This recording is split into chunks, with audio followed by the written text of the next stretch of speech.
Tron podcast listeners, this is Rashad Woods, your host, and today I have a very special guest today, the embodiment of the American dream from Gambia, and has created a fascinating new app called Trips, which allows you to go down the memory wormhole and be a little bit nostalgic at the same time.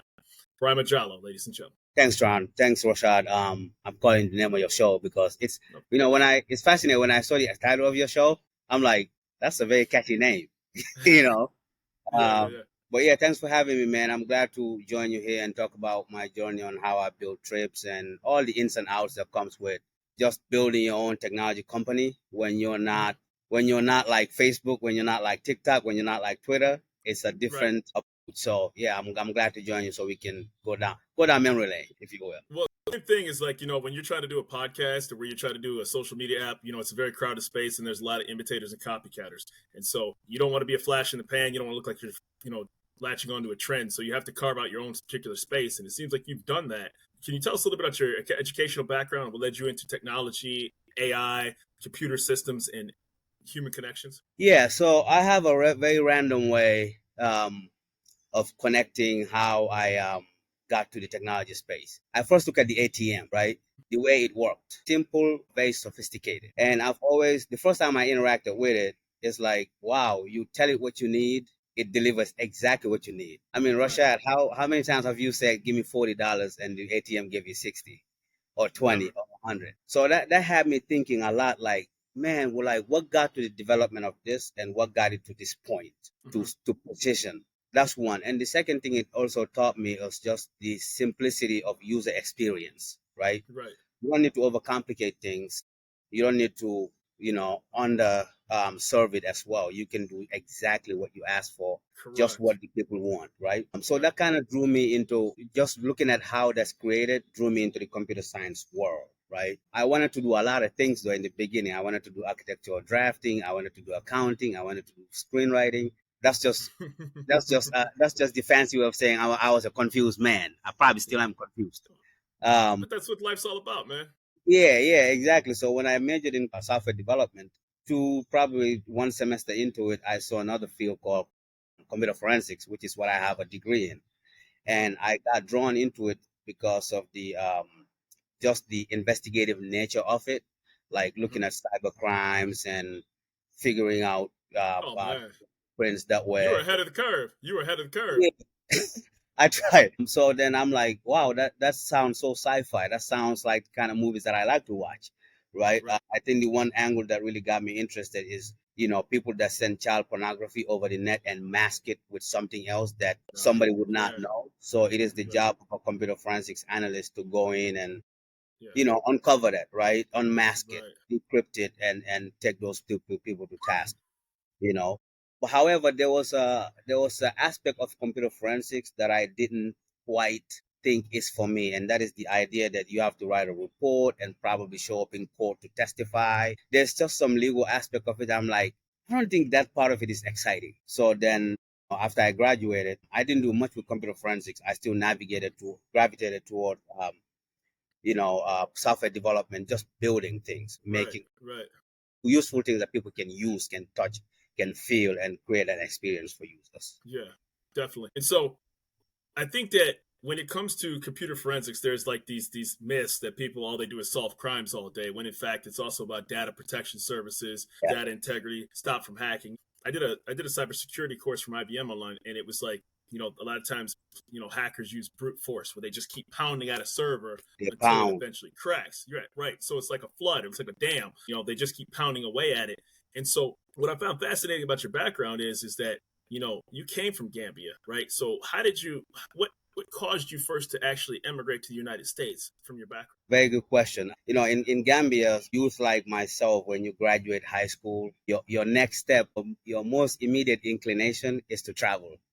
You don't want to do nothing else other than just like go out there and explore the world. But for me, I always tell my friends, man, it was just too hot out there, way too hot. Well, I'm telling you, bro, it was way too hot. Like one day, when I was going to get a visa, I'm like, man, if I don't get a visa, it was too hot that day. Like it was really hot. So I'm like, man, if I don't get a visa, man, I'm gonna have to deal with this weather. Like, nah, that can't. I gotta dip out. It finally hit you. It finally yeah, hit you. yeah, I got a dip. But also, on the other end of it too, just kind of exploring your capabilities, looking at the other side of the world, Mm-hmm. looking at the things that you can do, spread your wings a little bit and Of see course, when you for explore on sure. the other end what that's like. That's how I landed in Philadelphia. That's how I was. That's where I was for my first year. I have connections here in Minneapolis. So I live in Minneapolis now with my family. Right, I saw that. Yeah. My friends live here. They were like, it's probably better up here. Come check it out. And I haven't been back since. Minneapolis is a beautiful city, by the way, too. It Yeah, really, you it in truly Detroit, is. right? Yes, yes. Yeah, In yeah. Minneapolis, I've had a I chance to go up frequent there about Detroit. 3 or 4 times. Yeah, it's really Yeah, nice. yeah, So, yeah. so you're into computer systems, right? And so I'm imagining you. I can't, even though I'm not a programmer. You're a very, curious individual like myself. So I have to imagine when you're getting computers and when you're getting technologies, you seem like the type of person that has to break something and then put it back together. And then that's just kind of how you're going to figure it out to make sure not that you're just the end user, but that you know how the process actually works and how it's assembled. And so while you're doing that, you decided to become an entrepreneur as well too and created your app Trips. So please, I researched it a little bit, but for the show itself, tell us about Trips. Yeah, so Trips was born out of, a lot of times in the software development world, right? You either are solving a problem that people are going through or you're solving a problem that you are going through, right? Right. Those are the two inventive ways to create stuff. So with Trips, I'm a 90s kid, right? Notorious B.I.G., Tupac, Michael Jordan, Mobb Deep, Bone Thugs, you know what I'm saying? This So guy right I here. spent yeah, you know what I'm saying? So I spent a lot of time researching or going back visiting that a lot, right?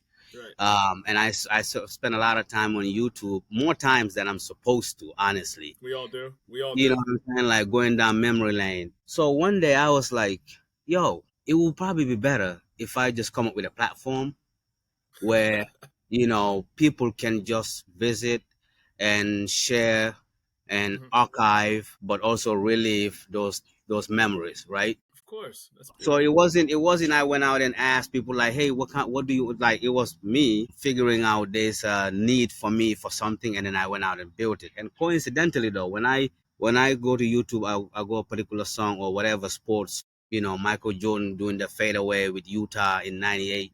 The comments are always fascinating to me. So I'm like, there's a demand for this. The same thing I'm thinking. There are Hmm. people out there that are that are navigating towards that as well. So Right.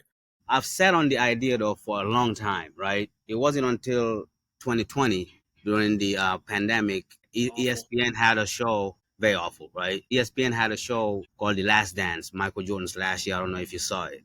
Yes. And that thing had so much viewership because obviously everybody was home at the time, right? But I think the commentary around it, that's when I sat down, I'm like, you know what? I gotta start building this thing Yeah. because Yeah. it aligns exactly with what I'm seeing and the For sure. people's nostalgic behavior, Right. reliving their past, and the many things that we saw that we never knew, like the behind the scenes. Of Dennis course. Dennis Rodman becoming the first guy to like take a day off on a basketball like during the season. Like I didn't know he invented that. Yeah. So I saw the commentary around it. I'm like, yeah, you know what? It's time. I've been sitting on this idea, but just because the appetite for what I'm seeing, Hmm. it's probably time to go ahead and build this. And me coming from a business analyst, product owner, product development background, the role of a business analyst is to sit in between people that want to use a product and people that build the product, right? So I'm exposed to both worlds. My job is to understand what Rashad needs, right? From a Right. strictly purely user perspective. Rashad Correct. is not technology savvy. He doesn't write code. He just wants something. And then Correct. I go to developers and say, they don't know what like a lot of developers don't understand basic user experiences as well. So that's how I kind of Well, it's funny. I hate to cut you off, but it's funny you say that because people can gravitate towards what they're good at, right? So, if when you're a software developer, you're like, I got to throw all these fancy codes, and then you can just go down the wormhole of coding, right? like And then you're like, dude, think about somebody that's just sitting on their couch watching TV that just wants to have an instant moment. And I'm sure you've done your research, which is if something doesn't get somebody's attention in like 7 seconds now, right. you're done. You're done. You don't have that luxury like you did, 30 years ago where people are willing to give chance after chance and wait for stuff, even just a page loading on the internet. You know what Yeah. I mean? What is that thing they say? you rarely get a second chance to make a first impression. Is that what they? Mm-hmm. Is that the right way? Absolutely. But Yes. yes, I agree with you. The building process of this, and I had to do my own sort of. I had to evolve as well, because being a staff employee on a technology group versus building my own thing is two different worlds, bro. Like, Right. it's not even the For same, sure. and I think you can appreciate that, right? Yeah. For So sure. for me, the biggest thing was the way I'm thinking of the idea. How do I really translate it into an app, right? Right. Because it's a vast random idea. Like, okay, like build a platform that is gonna be memory based. Right. But how exactly do you make it that identity? How do you give it that Mm-hmm. identity? That was a tough. And then you're running into a situation where this is like a bridge generation. It's like a bridge gap center generation, right? So you have, if you're a 90s baby, you Right. know what a blockbuster is like. You know what it's like to use the yellow pages. But at the same time, technology didn't come hard for you because you're right in between where the internet was exploding. You know, that circa 99 to like 2006, where everything started converting really to digitally.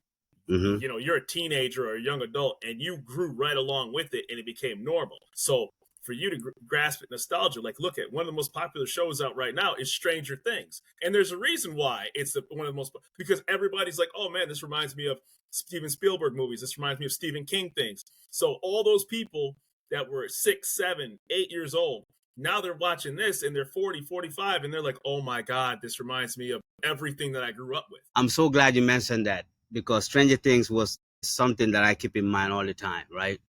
Right. If you look at Stranger Things, there's got these really nostalgic themes around it. Mm-hmm. The whole show, right? Beautiful show, wonderful show. Beautiful show, right? But if you move past Stranger Things, look at Burger King, look at Yeah. McDonald's, look at the Right. commercial. Every product today, and that motivated me to build trips, which I'll get into here in a little bit. But when I was doing my research during the building process, like, why should I build a nostalgic website? Why should Right. I build a nostalgic platform? Right? Just kind of challenging my own assumption. Like, is it the market ready or is it not? Right? In my research, I found something interesting. There was a Ipsos research that analyzed about 2,000 advertisements, Mm-hmm. right? And they found out that the ones that channel nostalgia Mm-hmm. within the ads force people 2.5 times more to buy stuff than the ones that did not, Oh right? wow.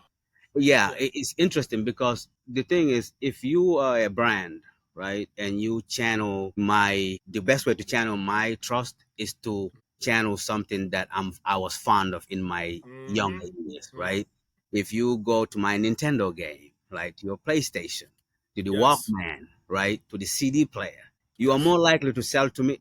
And the other result that I found is that once you catch people in a nostalgic behavior, they no longer care about the price they spend on the product. Right. It You know what I'm becomes saying? because you're bringing up something that more than likely is a very positive memory of them. You know, it's like how eBay got founded, and I'm paraphrasing this because I looked at how eBay was founded. He like Mhm. put up a pen for sale, and he said he went to bed. They said the guy went to bed, didn't think anything of it when he created the platform. And then he said he had all these offers on it, and he asked the guy, he was like, "How the heck? Why do you want to bid this for this particular?" He's like, "I'm a pen collector, and this is very important for me to have this pen, and I don't care about the price of it." So to your point, you know, when you bring up memories with people, it resonates with them. I mean, look at the NFL for goodness sakes, right? And I don't know if you Yes, watch football or not. It's I on watch football a lot. it's on 7 different platforms and nobody cares. And they know I thought it was they can get 17. right. Like it's on YouTube, and maybe I'm getting the number wrong. It's on Amazon, it's on Fox, it's on So many. CBS, it's on ESPN, and it's on Netflix, right? And I'm probably missing one or two. And it Yeah. does not matter. YouTube. Literally does they don't people don't even think twice of subscribing to it all. Yeah, Right? yeah. You know, it's you got a good point there. When you really look into this, right?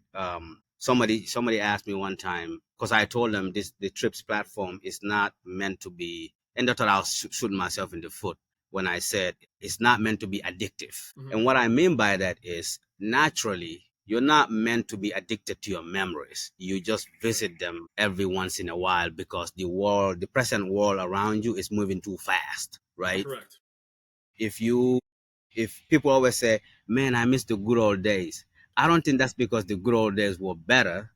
Yeah. It's just that today the environment around them is changing so quick. Right. And so as a human being, you are always forced to think that your yesterday life was better. It happens to all of Correct. us, right? Every once in a while you say, I miss when times were simple. Let me ask you a question, Rashad. You think today is simple, like right now? I think that no, I'll be honest with you. I think it is, and that's because things are accessible at a quicker mat. Like this is just my opinion, but I Mm-hmm. think that things that you want to get are more accessible than ever before. Like if you want to order food, you Mm-hmm. don't have to go through the yellow pages, et cetera, et cetera. If you want to get your items delivered, I think maybe a better terminology is things are more accessible to your immediate needs than they are Right. necessarily simpler. Things are complex, but I think there's some really great businesses out there that are trying to take the complexity out of the end of the person and put Right. it more because they want fast transactions, right? They want quick transactions. Sometimes Yeah. it's at the detriment, right? They're like, if people can just check out their own groceries, that problem be solved. Well, checking out your own groceries sucks, right? Mm-hmm. It absolutely, because Yeah. you don't have anything goes wrong during that transaction. You're waving the person down, you're already upset, and then your emotions start getting a certain way.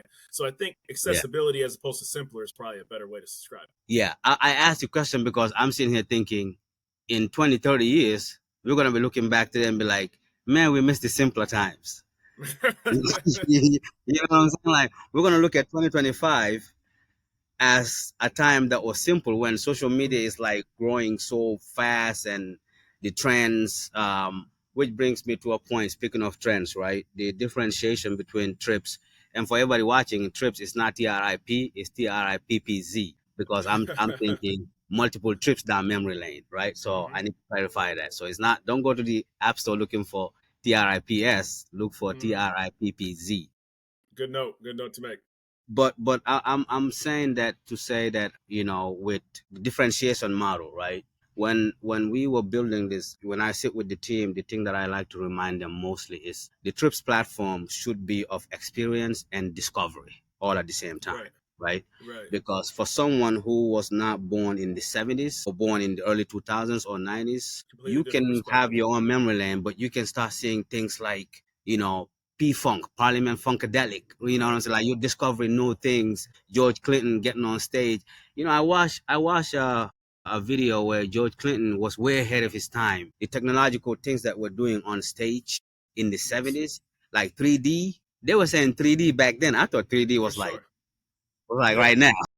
Right. Well, the ironic part too is that even like wanting to see a movie now, right? Like you have the movie that's spoiled for you if you go on YouTube or if you Google it, like a movie ending. Like you Hmm. have to be very cognizant to not get a movie spoiled for you because you could just go to like Google News and it can be the first headline right there, right? And you're like, Yeah. dang, I wasn't even looking for that, and the next, a really good ending was spoiled.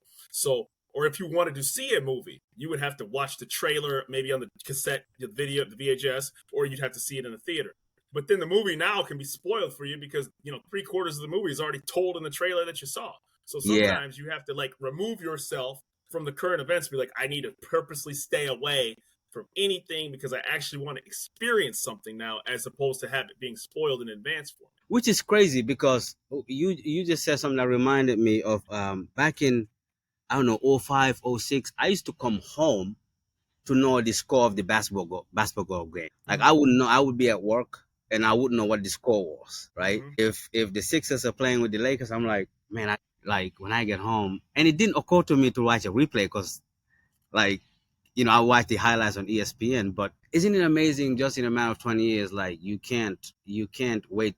You don't have to get home to know what's happening. Like Not at all. you get Not it at in all. real time. But I remember getting home to know what the game score was. Like as I'm talking here, I'm thinking about this, like it's striking me as really fascinating. And that's what I was pointing out about the differentiation between, people ask me like, why can I just go to Facebook and post Mm-hmm. a memory? Keep in mind, Facebook do have a memory feature. If you took a picture last year and today is Right. that anniversary, you see, or on this day last year you took this picture. But that's just a feature, right? What Correct. we're doing at Trips is expanding and making it the product itself, right? The TikToks of the world, the Instagram of the world, they prioritize today, right? Whereas with Trips, we prioritize that journey, right? You can Mm-hmm. start from looking at it from streaming. Today we stream music. Before we stream music, we had the iPod. Before we had the Right. iPad, we had the CD player. Before we had the CD player, we had the Right. cassette tape. Before we had the Right. cassette, we had the vinyl. Right. Before we had the Right. vinyl, we had just radio. What happened before Exactly. radio? So I like to think in that realm. My fascination, you asked earlier, like what drove me into this. I like to think of things that happened way before I was born. I like to Of sit here and course. Of imagine, course. like, wow, what did they do? Like I found out the point about music. People before this, you have to go out and watch the music. Mm-hmm. You couldn't listen to it on any device. You had to. That was the only way to listen to music. And if you were a terrible singer or artist, you couldn't hide behind anything else. So you had to No, be the real. I'm not saying that people weren't untalented back then, I'm but you sure there had were to a lot of actually ones. be able to actually perform what people said you could perform. There was no audio tune or no sort of which if you they were going to find out if you were the real deal, Yeah, essentially. yeah, exactly. And we have this feature on the app where we call it the journey. So the way we operate is just you want to post something in a particular category, you want to do throwback technology, you want to post about musical memories, sports, legendary sports, fashion. I'm sure you had some baggy jeans in the '90s that you probably don't want the crowd to see anymore. But there's a category that I'm fascinated by. It's called the journey, right? We Mhm. went back and forth between naming it. Do we call it the becoming or the journey? And what that Right, category means is, so let's take you, Rashad, for instance. You got a podcast, popular right, podcast, people are listening, but we only see your popular podcast. right, We don't know what got you, how you got to this journey, right? We don't for know how sure. you got here, and I'm sure Right, right, you've had to do a lot of sacrifices, a lot of ins and outs. And what the journey does is to say, hey, Rashad, we see the successful part of your life, but could you walk right. us down memory lane? That's awesome. You know what I'm saying? Absolutely. Like, because we just see the flash, right? We don't know how you got here. So, Right, someone like Jeff Bezos, we don't know how they got here, but it would be nice if they can walk us down memory lane and say, right. here's why I almost gave up. As you know, this podcast, I'm sure there's a lot of times you were like, man, is this really what I want to For do? sure. Every But day. the perseverance gets you there. I think the most correct, and then to your point is that I'm thinking in my head too how your podcast could grow. I mean, your podcast, excuse me, your platform could grow because obviously that's your space, not mine.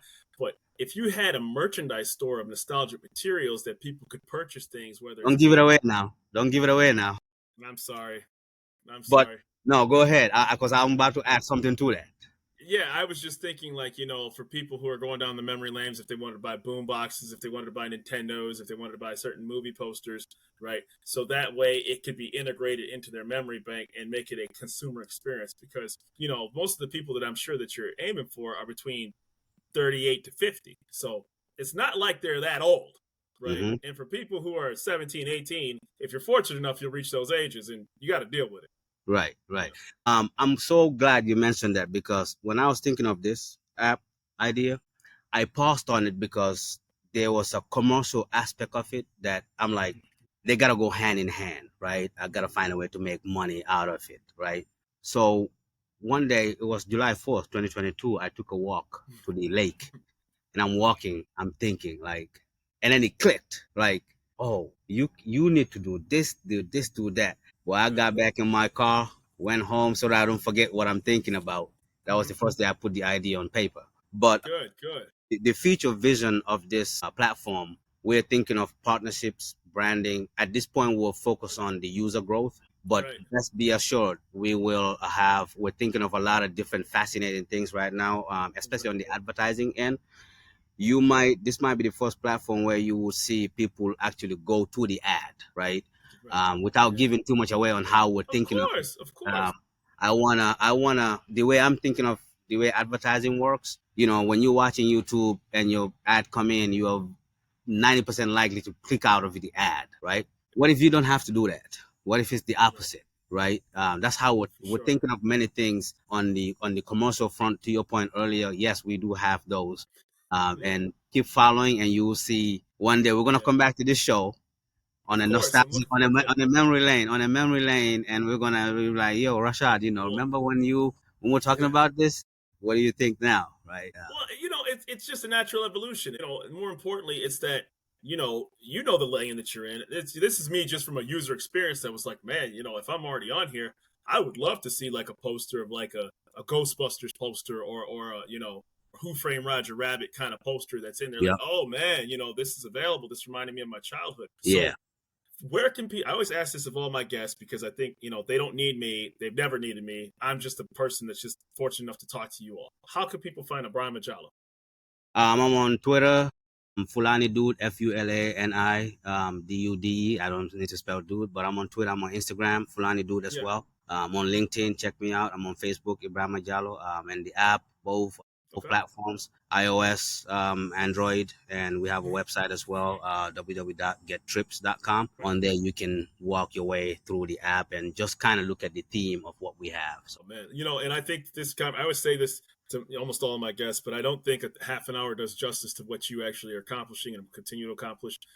But I'm just fortunate enough to be able to get a small fraction of what you're able, out of your time and what you're able to do and accomplish. And I think that for what you're doing, it resonates with somebody like me because, to be honest with you, I'm a child of the same era, and it spurs some really good memories and thoughts. And I hope that I'm going to download it and have a chance to really dive into it myself. Yeah, and one last point, you talked about the target age, right? Basically, we're targeting anybody whose brain is large enough to carry some memories. You could be 20 and you start thinking about when you were 15. You could be 25. Of course. You know what I'm saying? Like it peaks the more you grow. But one thing, Rashad, man, I watched your show, man. I really appreciate the angle you take, the respectful tone, the what you extract out of people. I enjoyed your episode with what's her name? I think it's Demi or something like that. It's Ethiopian lady, restaurateur. Very, very interesting, man. Just talking about her journey and shedding light on what's the things you want to do and the things she's been through.